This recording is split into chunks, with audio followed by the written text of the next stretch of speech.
Can you tell a bit of yourself and your educational background? I am 38 years old this year. I have opened a couple of climbing gyms, and my education background is in accounting.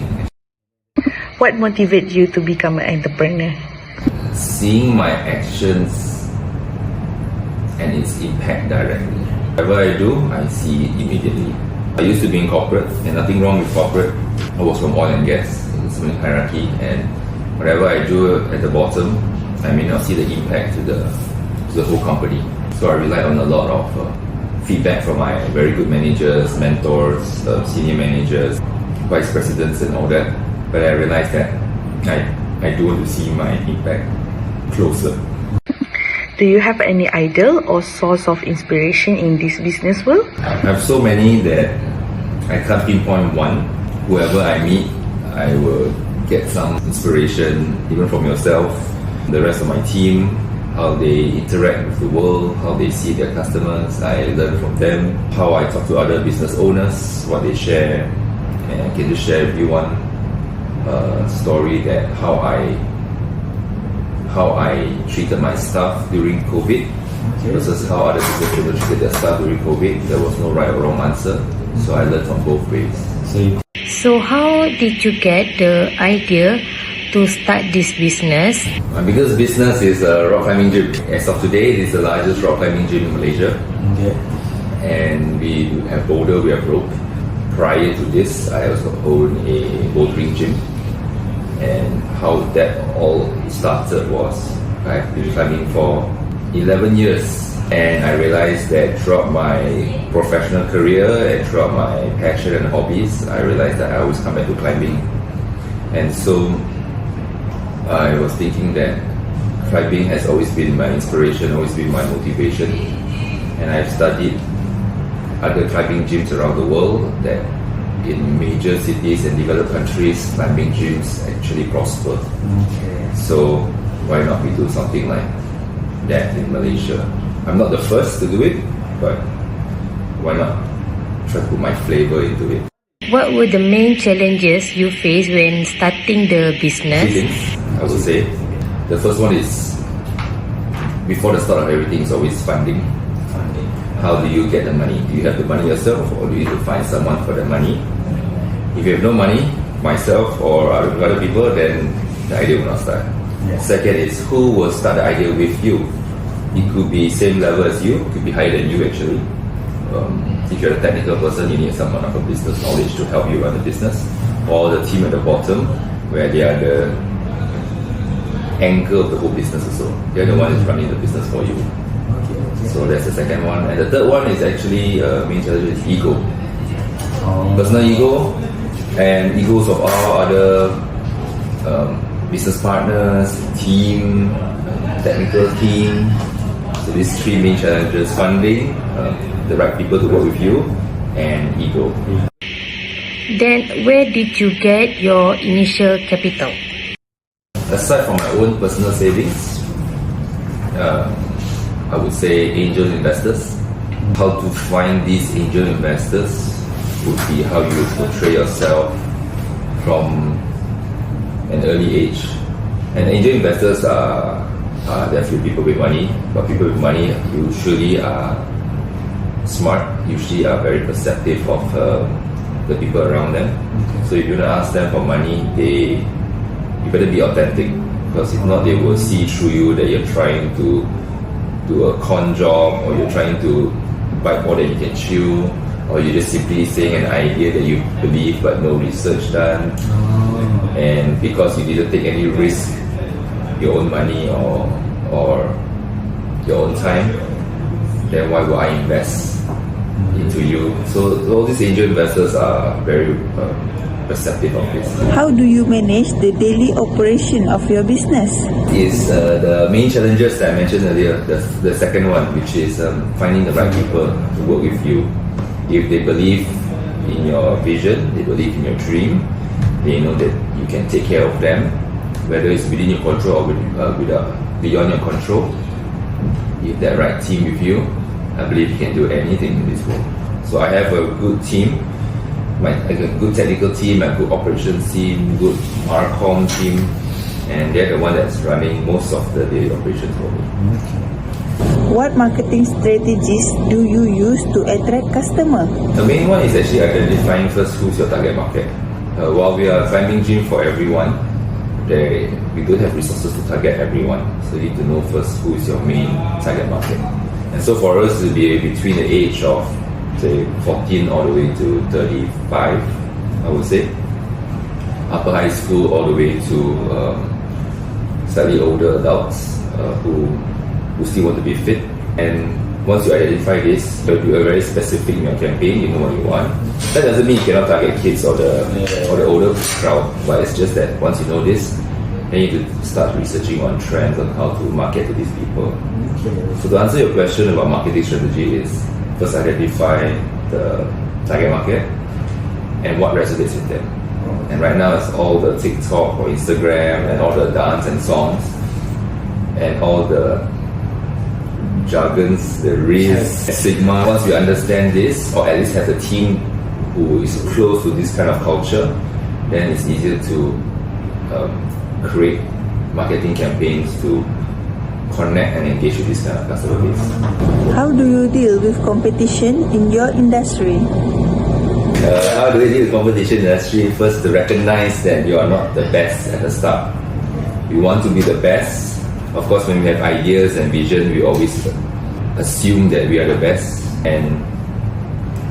But if you don't have that idealistic or very egoistic mentality, we need to recognize that there are a lot of other good people with good business models around us, and some of them are actually very close to us in proximity by location, other climbing gyms. And how we deal with them is recognizing that together we build a growing market. We are not a saturated market yet. So once I understand this direction, the strategy won't be in what we call a red ocean strategy, where you're just fighting for the same pool of fish, where we can go to a blue ocean side where you can just swim around and find other opportunities where the ocean is so much larger. And for climbing industry in Malaysia, it definitely has a lot more room to grow. Okay, I'm a bit curious. How do you choose your team and keep things running smoothly? Aside from the typical resume, how I personally select is I observe them for quite some time and I talk to their friends. To me, the heart is very important. Technical skills I can learn. Most of the skills that you can learn on the job. But if the heart is not there, and no matter what you teach them or what you hope and expect from them, they will have other plans, rightfully so, and we need to identify that early on. I will hang out late nights with them, like mama sessions, or I will climb with them and see how they interact with the people and surrounding. If they are courteous and if they are well-mannered, or they are very aggressive, or they are very ambitious, I get to see all this in the passions that they do, or how they talk to their friends. Okay, everyone's lead their team differently. So how do you describe your style as a leader? It will be people focused, and for me, if I have to narrow it down, it will be team focused. I would like to grow my team. If my team is very solid, strong, taken care of, the side effect of this is they will also care for the customers and care for the people around them. So a good team culture is very, very important to me. Okay, team vibe is very important. So what you usually do to keep your team motivated and working well together? My experience, personally spending time in the team creates that the most, building the team spirit. By theory, we can create a lot of business models. For example, if you want to sell something, you buy something at a lower price, you add some value to it, you sell it at a higher price, and the difference of that is your profit. So it's very straightforward. Theory, anyone can do. But during that process of selling or adding value to the product, who is going to do it? Is it someone that I can hire? I told you a 3-sentence business model. Anyone can do that. You have this phone, buy at a lower value, put a sticker, say that it's a nice phone, or just some motivational quote, set at a higher price. But to actually design the sticker, where to put the sticker, how you care, how do you pass the phone to your customers, how do you even buy the phone first from the supplier, all these matters in the business, or the secret sauce in the business. And usually for a startup, it is the founders and the starting team that shows how it's done. It still has to come from a very strong-willed, ambitious, visionary founder and its founding team to actually create that team spirit. So the founders must be present, must have an active listening ear, not just passive listening ear, just like, oh, okay, yes, you're saying something, but more like actually listening to you, seeing whether I can, any actions I can do to make your life a little bit better for the sake of your work or your personal life, so that you can add more value to the team, which will then add a lot more value to the customers. What is your biggest failure, your experience, and what did you learn from it? Some of these failures or gaps that I've experienced is the vision in the head, such as myself, has to be communicated consistently to the ground. If not, and the failure of this part, the consequences is that I will only be in the dream world of the vision, and I'll be confused why the team in the ground does not understand what I want or what does the vision look like. Sometimes it's not my vision, it's a vision of all the founders. I said there's a group of 5 founders and they all agree that this is the common vision. But if all 5 don't communicate consistently to the ground in a consistent language, then the team will always be wondering what's happening. I need to communicate better this vision. Because you can't read vision in the book. Yeah. You can't read vision in the manual. It's coming from my body language, coming from my words, coming from my own actions or inactions. And so I need to communicate constantly, whichever form it is. What is your proudest achievement in your career as an entrepreneur? Myself, the one thing that I remember the most was when I sold my previous gym. I sold my previous bouldering gym. 2 part-timers, one of them is working with me right now. 2 part-timers sent to me separate messages, handwritten. And the essence of the message was, they were thanking me for creating a very safe space in the workplace. And that was a byproduct. I didn't even know that I was doing that. And when the letter, one of the letters continued that I was there to listen to the problems, I was there to comfort, I was there to make sure other people do the same, and somehow this person sent the sweetest message. And that is my biggest success to me. How do you handle stress and challenges in business? I have a corner in the room where I go and cry.